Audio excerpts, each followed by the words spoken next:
Now let's move on to some more aspects of college financing. Now, we've mentioned loans. Yes.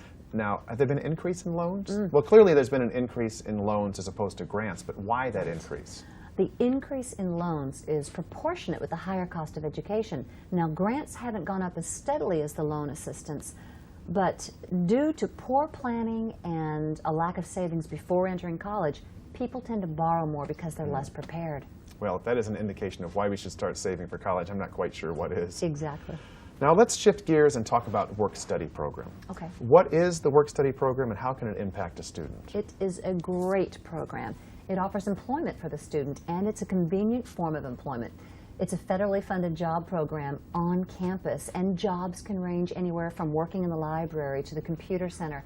Let me give you an example, okay? Say you've got a student who goes to class at 8 in the morning and then may have a 3 to 4 hour break or layover in between classes. So they can go to their job site, put in 3 or 4 hours, and then go back to class.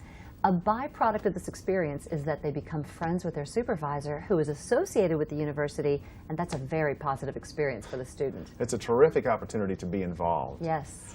Now, HOPE credits, lifetime learning credits, how do these factor in? Well, education credits come in different forms. For example, tuition and fee deduction, HOPE credits, lifelong learning credits, and a few others which are defined by the Department of Education and allowed by the IRS.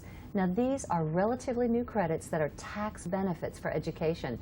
Even though these may not be realized immediately, they could have a big impact on the parents and/or the student's tax return by lowering the income tax that you pay, thereby becoming a savings to you. So, loans, credits, and work study are all considerations when it comes to the financial relief from the burdens of college expenses. Yes. Well, Barbara, yes. Thank you so much for being here today. Thank you. You've been a wealth of information. I appreciate it. Thank you.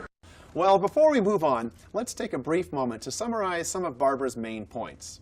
The most common pitfall parents encounter is not planning for college expenses, and it's never too early to start the planning process. The sooner you start this process, the better.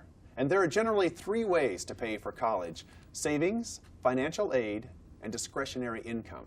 And sources of financial aid include scholarships, grants, loans, and work-study programs. Now, we've stated that the cost of college has gone up faster than the rate of inflation. But what does that really mean? Let's take a look at this special report for an even closer look at what it costs to go to college.